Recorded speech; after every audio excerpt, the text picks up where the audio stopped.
ये सुनने में तो थोड़ा अटपटा जरूर लगता है, मगर सच्चाई यही है।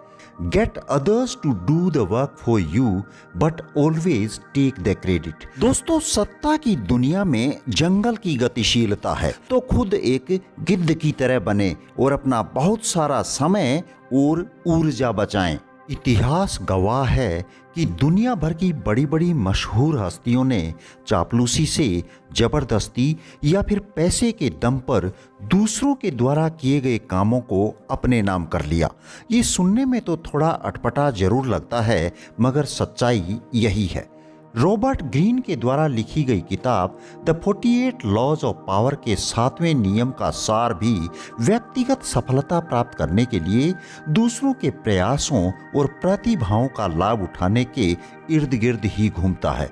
साथ ही ये भी सुनिश्चित करता है कि आपको उन उपलब्धियों के लिए मान्यता मिले।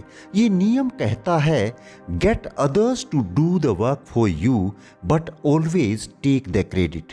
अपना काम तो दूसरों से करवाएं, मगर उसका श्रेय हमेशा खुद ही लें। बात साल 1883 की है। निकोला टेस्ला नाम का एक युवा सर्बियाई वैज्ञानिक काम की तलाश में आविष्कारक एडिसन से मिला। युवा वैज्ञानिक बहुत ही होनहार और मेहनती था, इसलिए एडिसन ने उसे तुरंत काम पर रख लिया। टेस्ला ने भी रात दिन काम करके एडिसन डायनेमो को और बेहतर बनाने की नई खोजें की और इसे रीडिज़ाइन करने की पेशकश की। एडिसन के लिए ये एक फ़ायदे का सौदा था, इसलिए उन्होंने इस काम के बदले युवा वैज्ञानिक को $50,000 देने का वादा किया। टेस्ला ने इस काम पर अपनी जान झोंक दी और 1 साल के अंतराल में ही डायनेमो का एक बेहतर डिज़ाइन तैयार कर दिया। टेस्ला इस काम को करके बहुत ही खुश थे और बिना समय गंवाए ये खुशी एडिसन से शेयर की और अपने मेहनताने के $50,000 मांगे। जब पैसे की बात आई तो एडिसन इसे हंसी में टालते हुए ये कहकर पलट गए कि टेस्ला, आप तो हम अमेरिकियों के मजाक को भी नहीं समझते। ये घटना इस बात का उदाहरण है कि एडिसन ने टेस्ला की कड़ी मेहनत और सरलता का इस्तेमाल बिना उन्हें उचित श्रेय दिए किया। एडिसन के साथ इस निराशाजनक अनुभव के बाद टेस्ला ने जॉर्ज वेस्टिंगहाउस से सलाह मांगी, जिन्होंने एसी पावर की क्षमता को पहचाना। वेस्टिंगहाउस ने न केवल टेस्ला के शोध को वित्तपोषित किया, बल्कि उन्हें रॉयल्टी एग्रीमेंट भी दिया, जिससे उन्हें उनके आविष्कारों से वित्तीय लाभ मिल सके। दुर्भाग्य से फाइनेंशियल प्रेशर्स की वजह से बाद में जेपी मॉर्गन के दबाव में वेस्टिंगहाउस ने इस एग्रीमेंट को रद्द कर दिया था। एसी पावर सिस्टम और इंडक्शन मोटर जैसी महत्वपूर्ण तकनीकें विकसित करने के बावजूद टेस्ला ने खुद को क्रेडिट और फाइनेंशियल रिवार्ड से वंचित पाया। ये पूरी कहानी दर्शाती है कि कैसे शक्तिशाली और चतुर व्यक्ति दूसरों की मेहनत का फायदा उठा सकते हैं। एडिसन ने एक बार साफ तौर पर कहा था कि उसे बहुत बड़ा साइंटिफिक थिंकर, इन्वेंटर या मैथमेटिशियन बनने की जरूरत नहीं है।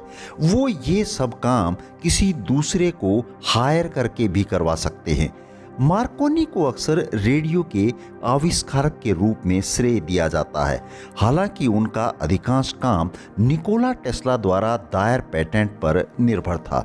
मार्कोनी ने 1897 में टेस्ला द्वारा विकसित संकेतों को दूर भेजने की तकनीक का इस्तेमाल किया।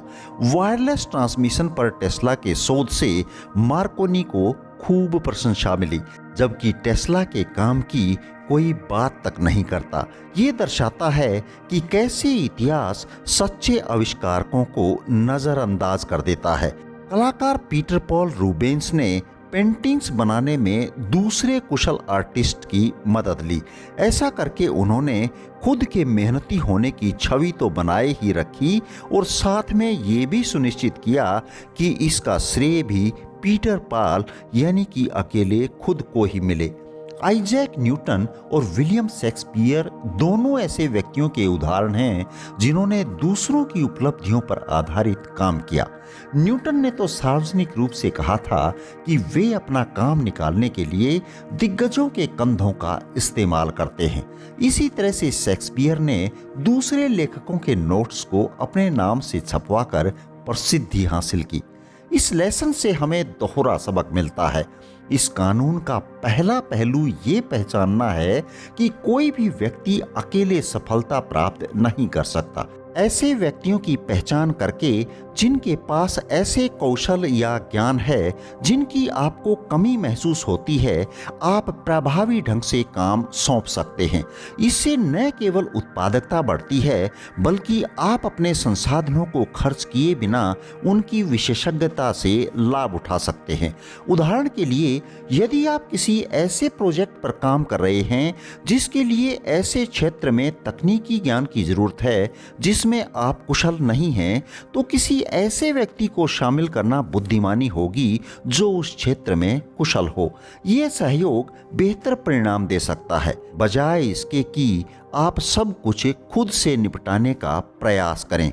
इसके अलावा ऐसा करके आप खुद को एक ऐसे नेता के रूप में स्थापित करते हैं जो जानता है कि दूसरों की ताकत का कैसे उपयोग किया जाए। दूसरा पहलू ये सुनिश्चित करने पर केंद्रित है कि जब दूसरे लोग काम करें तो आप दृश्यता बनाए रखें और परिणामों का श्रेय लें।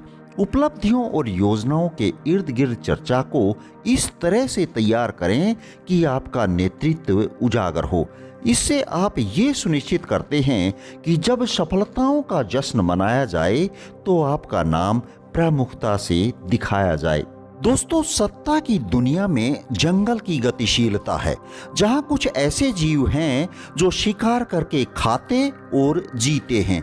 वहीं पर हायना और गिद्ध जैसे कुछ ऐसे जीव भी हैं जो दूसरों के शिकार पर जीते हैं।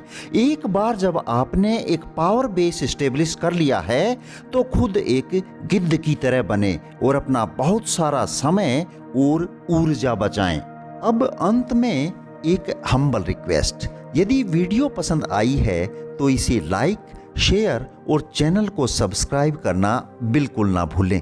चलिए फिर मिलते हैं ऐसे ही किसी दूसरी ज्ञानवर्धक वीडियो में। टेक केयर, धन्यवाद, जय हिंद, जय भारत।